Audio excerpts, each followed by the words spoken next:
नमस्कार, Kanchan kitchen recipe मध्ये आपलं सर्वांचं मनापासून स्वागत आहे। आज काय बनवायचं म्हणणार नाही, बनवायचं आहे आज आपण इडली, सांबर आणि चटणी ची ऑर्डर आहे माझ्याकडे, त्यामुळे मी आज तुम्हाला ती रेसिपी शिकवणार आहे। बघा, या ठिकाणी मी एक दुधी भोपळा घेतलेला आहे। छोटा होता, त्यातला मधला थोडासा भाग काढलेला आहे कारण कोळाच होता, त्यामुळे एक बारीक चिरून घेतलेला आहे। आणि 2 वांगी होती माझ्याकडे, ती पण मी बारीक चिरून धुवून बारीक चिरलेले। आणि या ठिकाणी तुरीची डाळ एक वाटी घेतलेली आहे। मला 15 ते 20 लोकांचा सांबर बनवायचा आहे, त्यामुळे मी या ठिकाणी 1 वाटी मोठी तुरीची डाळ घेतलेली आहे, स्वच्छ धुवून घेतली होती आणि ती अर्धा तास मी भिजत घातली होती। आता काय करायचं, आपण प्रथम कुकरला 4 शिट्ट्या देऊन हे शिजवून घ्यायचं आहे। आता प्रथम काय करूया, याच्यामध्ये आपण तुरीची डाळ घालूया।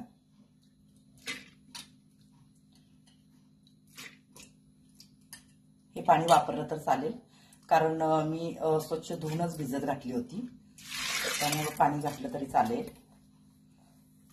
आणि या ठिकाणी दुधी भोपळा आणि वांग,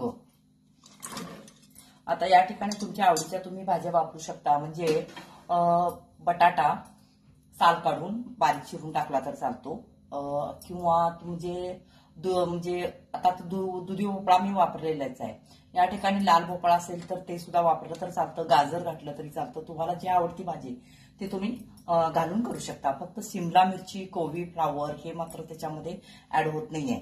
मग आता मी या ठिकाणी दुधी भोपळा, वांग आणि तूर डाळ हे घेतलेलं आहे। काय झालंय, मला सर्दी झाली थोडंसं, त्यामुळे आवाजामध्ये थोडासा तुम्हाला बदल वाटेल। आता या ठिकाणी मी थोडंसं याच्यामध्ये आणखीन पाणी घालते, कारण आपल्याला 4 शिट्ट्या द्यायच्या आणि सांबर बनवायचं, त्यामुळे पाणी यायला थोडं जास्त झालं तर काही प्रॉब्लेम नाहीये। आता याच्यामध्ये काय करूया, आपण एक अर्धा चमचा हळद घालूया, हे पहा, आणि एक अर्धा चमचा मीठ, अर्धा चमचाच घाला, कारण नंतर आणि आपल्याला मीठ त्याच्यामध्ये घालायचं आहे, त्यामुळे एक अर्धा चमचा। आणि थोडासा हिंग, एक थोडासा हिंग, आणि 1-2 चमचे छोटे तेल घाला।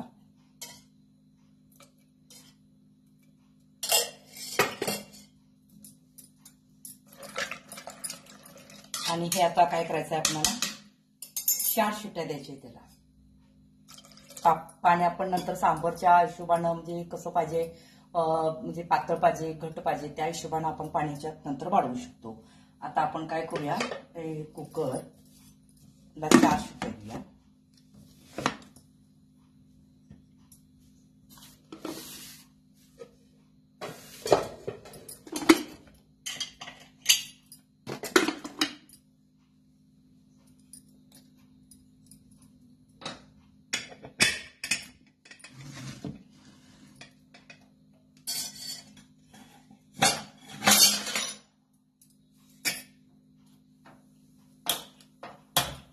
आता याला काय करूया, आपण 4 शिट्ट्या देऊया। आणि 4 शिट्ट्या झाल्यानंतरच मग कुकर गार झाल्यानंतर आपण त्यातून ती ग्रेव्ही काढून आपण सांबर करायचं आहे। तोपर्यंत काय करायचं, आता आपण एक लांबडे, मोठे असतील तर 3, लहान असतील तर एक 4 तिथं 5 असे कांदे लांबडे चिरायचे आहेत, आणि 2 टोमॅटो हे पहिला आता आपण काय करूया, चिरून घेऊया। हे पहा, तोपर्यंत मी तुम्हाला इडलीचं पीठ दाखवते। आता कसं आहे, माझ्याकडे ऑर्डर असतात, त्यामुळे थोडीशी गडबड होते, म्हणून मी तुम्हाला फास्ट थोडासा व्हिडिओ दाखवते। आता या ठिकाणी बघा, मी एका डब्यामध्ये बॅटर तयार करून ठेवले, हे पहा, हे बॅटर तयार करून ठेवले। आणि ते कसं घेतलं ते मी तुम्हाला सांगते। कुठलीही वाटी वगैरे कुठलंही भांड तुम्ही घेऊ शकता। 3 वाटी तांदूळ घेतलं की त्याच्यामध्ये 1 वाटी उडीद डाळ आणि अर्धा वाटी पोहे, हे मिश्रण म्हणजे रात्री मी भिजत घातलं होतं।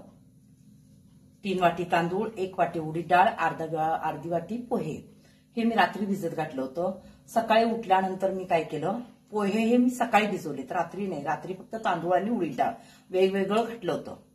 पुन्हा सकाळी उठल्यानंतर मी काय केलं, तांदूळ थोडं, उडीद डाळ थोडं, पोहे थोडे असे करून मिश्रण करून मी हे बॅटर तयार केलं. म्हणजे त्यातलं थोडं थोडं घेऊन मिक्सरमध्ये बारीक करायचं आणि जास्त पण बारीक करायचं नाही, नाहीतर कसं होतं इडली फुगत नाही. रवा असतो ना तशा पद्धतीने आपल्याला करायचं आहे. हे तांदळाचे असल्यामुळं रव्याच्या त्याला छोटं रवा असतो ना मोठा तशा याच्यामध्ये बारीक करायचा आहे. आता थंडीचे दिवस आहेत, बरोबर आहे. थंडीच्या दिवसामध्ये पीठ भिजत नाही आहे आणि आंबटही होत नाही आहे. मग त्यासाठी काय करायचं सांगतो तुम्हाला. तुम्हाला जर पीठ असं आंबूस हवं असेल आणि फुगायला हवं असेल तर काय करायचं, तुम्ही ज्या भांड्यात म्हणजे एखाद्या पातेल्यात किंवा डब्यात जास्त करून डब्यात ठेवणं आणि झाकणे केला की हवा बंद ठेवायच्यामध्ये पीठ लवकर फुगतं. काय करायचं, हा जो डबा म्हणजे मी आता डबा घेतला हा काय केला मी थोडं गरम केलं पहिला डबा हा. आपणाला कसे करून ह्या मिश्रणाला उष्णता निर्माण करायची आहे. मी काय केला हा डबा गरम केला थोडासा, जास्त करू नका, थोडा गरम केला. गरम केल्यानंतर त्याच्यामध्ये मी हे बारीक करून करून बॅटर घातलेलं आहे. मग पुन्हा काय केलं, पुन्हा मी पूर्ण झाल्यानंतर आणि मिश्रण बघा कशा पद्धतीचं आहे बघा, पीठ फुगलेलं आहे. मी सकाळी बारीक केलं होतं आणि आत्ताचे बघा 3:30 वाजलेले आहेत तरी सुद्धा माझं पीठ फुगलेलं आहे. हे पहा, नाहीतर काही जण म्हणतात ना थंडीच्या दिवसामध्ये पीठ फुगत नाही. पीठ चांगलं फुगलेलं आहे माझं. आणि पुन्हा काय केलं मी, ह्याला टोपण लावून जवळजवळ 3 तास मी उन्हामध्ये हा डबा नेऊन ठेवला. त्यामुळे काय झालं, बॅटरला उष्णता मिळाली आणि त्यामुळं पीठ लवकर म्हणजे फुगलं गेलं. तुम्हाला म्हणजे कसं गडबड असेल तर तुम्ही अर्धा तास उन्हामध्ये ठेवला तरी चालतं. पण थंड म्हणजे काही जणांचं मत असतं ना थंडीमध्ये पीठ फुगत नाहीये त्यामुळं इडली पण फुगत नाहीये. नाही, उन्हाचा ह्याला जर कसं होत आहे, उष्णता थोडी जरी लागली तरी सुद्धा पीठ हे चांगलं भिजतं पण आणि आंबलं पण जातं. आता मला थोडासा ह्याला आंबट वास पण येतोय, म्हणजे पीठ माझं चांगलं भिजलेलं आहे आणि बॅटर बघा 1 नंबर झालेला आहे. मी तुम्हाला पातेल्यात काढून दाखवते कारण मिश्रण जास्त आहे.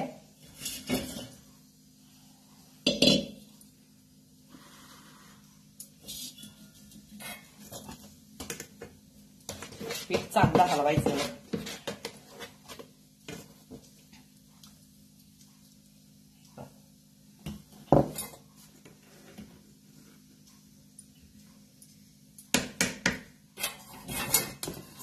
पीठ बघा कसं झालंय, मस्त झालंय अजिबात. आता ह्याच्यामध्ये पाणी वगैरे मला काही घालावं लागणार नाही किंवा खाण्याचा सोडा सुद्धा मला याच्यामध्ये घालावा लागणार नाही कारण माझं ऑलरेडी पीठ चांगलं फुगलेलं आहे. मी सांगितलेलं तशा पद्धतीनं तुम्ही करून बघा. उन्हाळ्यामध्ये काय प्रॉब्लेम नाही, उन्हाळ्यामध्ये पीठ 1 नंबर फुगतं कारण त्याला उष्णता भरपूर मिळते आणि पीठ लवकर आंबतं सुद्धा. अशा वेळेला आपण राहिलेलं पीठ फ्रीजमध्ये सारतो. आता तुम्ही फ्रीजमध्ये नाही सारला तर चालतं. आपली कुकरची 1 शीट झालेली आहे, अजून 3 शिटा द्यायच्या आहेत आपल्याला. म्हटलं तोपर्यंत तुम्हाला हे बॅटर मी कसं तयार केलं ते सांगते. आता याच्यामध्ये काय करायचं आहे, मीठ घालून ठेवायचं आहे. याच्यामध्ये मीठ घालून ठेवूया म्हणजे मला इडल्या लावायच्या आहे. माझी ऑर्डर 4:30ला द्यायची आहे त्यामुळं मला आता लवकर इडली करायला लागणार.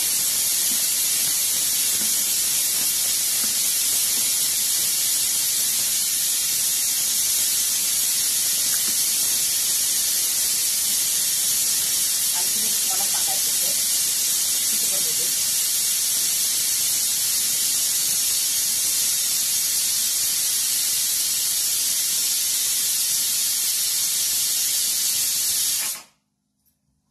आणखीन एक सांगायचं होतं, समजा जर तुमच्याकडे पीठ जर शिल्लक राहिलं तर त्याच्यामध्ये मीठ घालून ठेवू नका. बिन मीठ घालता पीठ शिल्लक तसंच ठेवत जावा.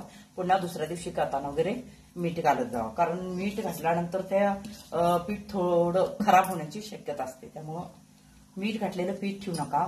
बिन मिठास थोडं थोडं घेऊन करा. आता मी कसं हे थोडं थोडं घेतले ना अशा पद्धतीनं घेऊन करा. आता चला प्रथम आपण आता काय करायचं आहे, अजून आपल्याला चटणी पण बनवायची आहे ना. मग आता 2 शिटा झालेल्या आहेत आणि 2 शिटा झाले की आपण ते सांबरचं ते कुकर लावलं हे केलेलं आहे तो बंद करायचा आणि पुन्हा इडल्या पण लावूया आपण. हे पाय इडली पात्र मी आता गरम करायला ठेवते.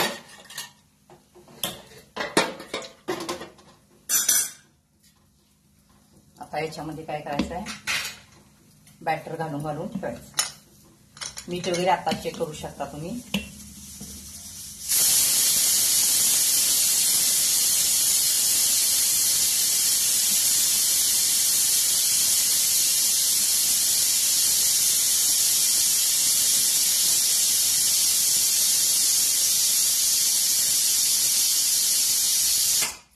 शिटा झालेल्या आहेत. कुकर बंद करूया आपण आणि गार झाल्यानंतर मग खाऊ.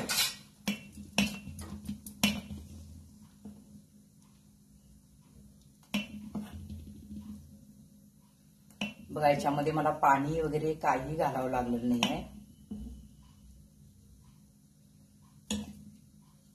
आता हे पहा, इडली पात्रामध्ये लक्ष द्या. हे पहा, जे तीन असे होल दिसतात त्या बाजूलाच हे असं ठेवायचं, म्हणजे त्यात होलमधून वाफ येऊन त्या इडलीला लागते आणि ती इडल्या फुगतात.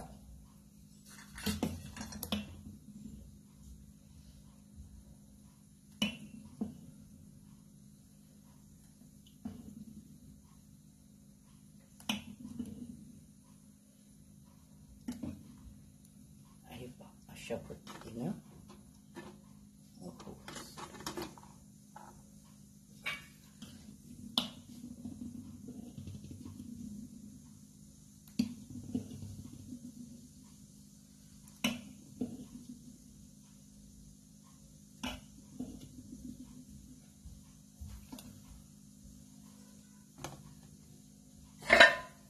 आता एक 10 मिनिटं काय करायचं, हे चांगलं वाफवायचं.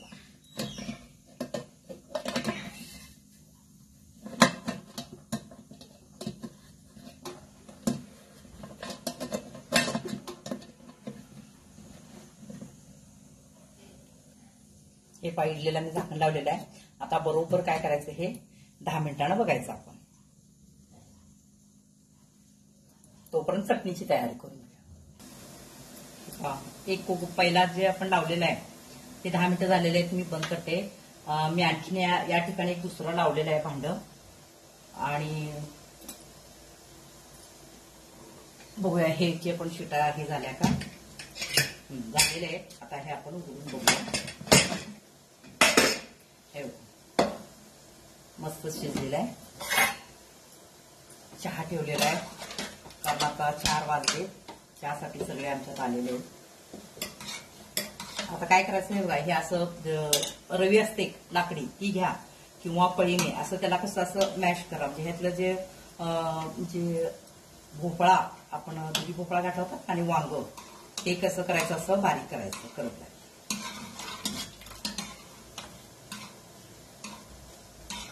आता प्रथम काय करूया, चहा देऊया सगळ्यांना आणि मगच आपण सांबर फोडणी टाकूया.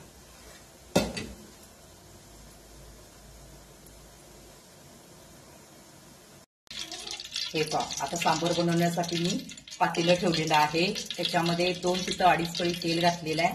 आता तेल चांगलं गरम झाल्यानंतरच त्याच्यामध्ये कांदा, टोमॅटो वगैरे आपल्याला घालायचं आहे. चांगलं कडकडीत गरम झालं पाहिजे तेल, म्हणजे कांदा ज्या वेळेला आपण त्याच्यामध्ये टाकतो तो लवकर भाजला जातो आणि कांद्याचा कच्चापणा वास येत नाही.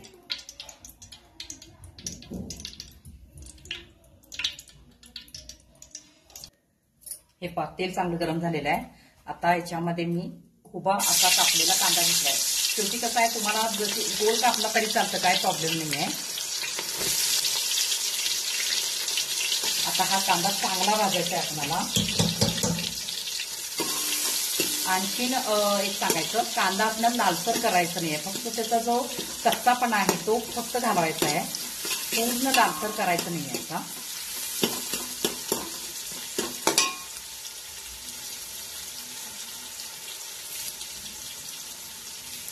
कढीपत्ता घातलेला आहे मी.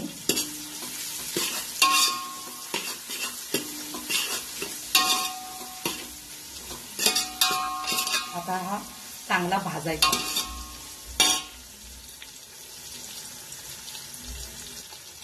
हे पहा, असा अर्धा कच्चा कांदा भाजलेला आहे. आता याच्यामध्ये काय करायचं, बारीक चिरलेला टोमॅटो घालायचा.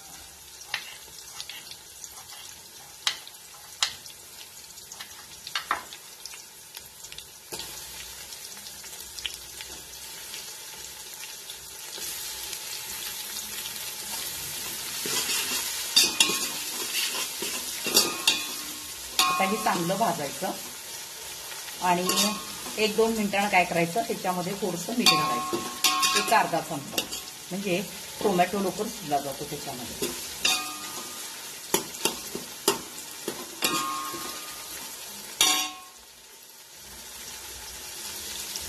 आता काय करूया, याच्यामध्ये एक चमचा घातला तर चालेल, कारण आपण ह्याच्यामध्ये मिरची पूड घालणार आहे, तर मिठाचं प्रमाण जास्तच लागतं मिरचीमध्ये. आता हे चांगलं हलवायचं. हे बघा, टोमॅटो लगेच मीठ घातल्याबरोबर फुटायला चालू झालं. आणखीन एक 5 मिनिटं आपण असं घालूया.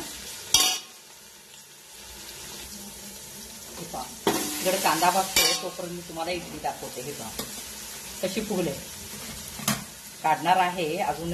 हे आता मी बाहेर काढून ठेवते, कारण थोडं थंड झाल्यानंतर काढलं की इडली पात्राला इडली अजिबात चिकटत नाहीये.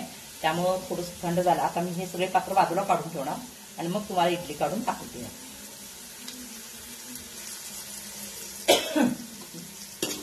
आता गॅस बारीक करायचा आणि याच्यामध्ये सांबर मसाला घालायचा. मी 4 चमचे सांबर मसाला घेतलेला आहे, तो घालायचा. आणखीन मिरची पूड. मसाले चटणीचा वापर नाही करायचा. तिखट जसा हवाय त्याप्रमाणे तुम्ही घालू शकता.